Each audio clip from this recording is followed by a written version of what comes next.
Présent avec nous pour parler de cette attaque, Alain Rodier, directeur de recherche du Centre français de recherche sur le renseignement. Quelle est votre première réaction après cette attaque de ce matin?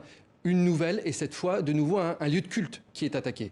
Oui, mais il faut prendre un petit peu de recul. L'enquête est en cours, on en saura plus dans les heures à venir et dans les jours à venir. Il faut prendre de recul. L'ambiance est détestable. Je dirais qu'elle est même plus détestable qu'en 2015. En 2015, des groupes terroristes ont envoyé des missionnaires, je dirais, ou des gens qui avaient été formés chez eux pour mener donc des actions terribles sur le territoire. Mais il y avait une ambiance qui n'était pas celle d'aujourd'hui. Aujourd'hui, je n'ai pas peur de dire que nous sommes dans une ambiance insurrectionnelle. Et pour connaître les raisons de cette ambiance insurrectionnelle sont à la fois intérieures et extérieures. À l'heure actuelle, la France est vilipendée à l'extérieur, à l'étranger, dans tous les pays. Ça va du Maroc à l'Arabie Saoudite. Et d'ailleurs, c'est très curieux, pour une fois, on a réussi à faire une chose, c'est l'union entre l'Arabie Saoudite et l'Iran, qui sont des ennemis héréditaires, je dirais presque, et qui condamnent la France. Donc, il y a une ambiance absolument détestable à l'étranger et à l'intérieur également parce que sous le prétexte de la nouvelle religion du laïcisme, eh bien, on se permet un petit peu tout et n'importe quoi et je pense qu'il est temps de calmer un petit peu les choses sur le plan psychologique et politique. Et on va regarder tout de suite les réactions des partis politiques et des cultes religieux qui n'ont pas tardé à s'exprimer après cette attaque. Tour d'horizon avec Maëva Desfroyennes. Une assemblée nationale, debout, silencieuse, en hommage aux victimes de l'attaque au couteau de Nice.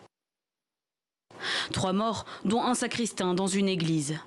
L'événement bouleverse tout l'hémicycle, mais aussi les débats liés à la pandémie. Le Premier ministre Jean Castex adresse alors un message aux proches des victimes. Je veux leur dire ici, mesdames et messieurs, que la nation partage leur douleur et leur immense émotion. L'acte qui s'est déroulé au sein de la basilique Notre-Dame de Nice émeut la communauté catholique. Devant cette église parisienne ce matin, un sentiment d'inquiétude règne et la colère s'exprime. C'est pas contre moi chrétien, c'est contre la France elle-même, contre toute la France. Moi, les religions ne sont pas opposées les unes aux autres. Dans un message posté sur les réseaux sociaux, le président de la Conférence des évêques de France adresse ses prières aux victimes et leurs proches. Dans le même temps, sur Twitter, le président du Conseil français du culte musulman exprime lui aussi sa solidarité. Il y a une tentative de mettre la France en otage et de la prendre en otage par rapport à ces musulmans. Nous ne retomberons pas dans ce piège-là. Nous ne tomberons pas dans ce piège-là.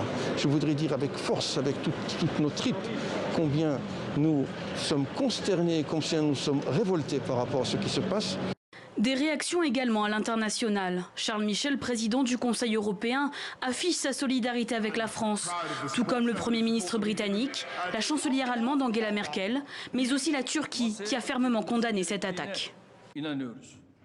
Alain Rodier, la France passe au plan urgence attentat, le plan Vigipirate passe au plan urgence attentat. Il y a le confinement qui commence ce soir. Est-ce que c'est finalement une bonne nouvelle face à cette menace terroriste? Ah bah tout à fait, parce que en réalité, on va présenter moins de cibles à des adversaires, et d'un autre côté, ça va permettre tout de même aux forces de l'ordre, qu'on le veuille ou non, qui sont un peu embrouillées à l'heure actuelle par cette situation multiple, parce que je rappelle qu'il n'y a pas eu que cet attentat. Il y a eu Avignon, il y a eu Lyon, et il y a peut-être eu d'autres affaires dont on parle peu. Donc les forces de police et de sécurité Alors vont les pouvoir... enquêtes sont en cours pour Lyon et Avignon, c'est peut-être d'autres profils, mais effectivement, ça sera vérifié dans les prochaines heures. Oui, mais même si ce n'est pas exactement le même profil, pour les forces de l'ordre... Il y a différentes attaques actuellement sur le sol français. Voilà, donc elles vont pouvoir bien se repositionner, et donc ça va calmer les choses. Mais ça va calmer pendant 15 jours, 3 semaines, le temps du confinement. Donc il va falloir tout de même que le politique et que la presse, je le dis bien, calment les choses. Et il y a des mains tendues, en réalité. Quand on entend le président Erdogan, qui n'avait pas manifesté de sentiments lors de la décapitation de Samuel Paty, là, il a présenté ses condoléances. Cette fois, la Turquie a effectivement présenté ses condoléances. Voilà, donc l'université Al-Azhar également a condamné cette action. Donc je pense qu'il y a des mains tendues à l'heure actuelle, il ne faut pas hésiter à les saisir. Merci Alain Rodier en tout cas d'être venu sur le plateau de TV5 Monde. On va poursuivre cette analyse avec Slimane Zeguidour qui nous a à présent rejoint. Slimane, Emmanuel Macron, lors de sa visite à Nice, a également parlé d'un intérêt français ciblé ce matin à l'étranger. Oui, il s'agit du consulat général français de Jeddah, dont les gardes, qui sont des travailleurs immigrés, probablement indiens ou pakistanais, qui ont été agressés. Il y a aussi une manifestation devant l'ambassade de France à Jaffa, en Israël, mais aussi à Moscou. Mais à chaque fois, ce sont des groupuscules de 20 à 30 personnes. Bon, ces remous ne sont pas insignifiants. Ils disent beaucoup de choses. Et ils disent aussi, et ce n'est pas faire de l'irénisme que de le souligner, ils disent que sur les 57 États à majorité musulmane, seule une dizaine ont été affectés par ces remous oui, c'est une minorité anti-français. en fait. C'est une très petite minorité d'agitateurs qui sont des groupes politiques organisés.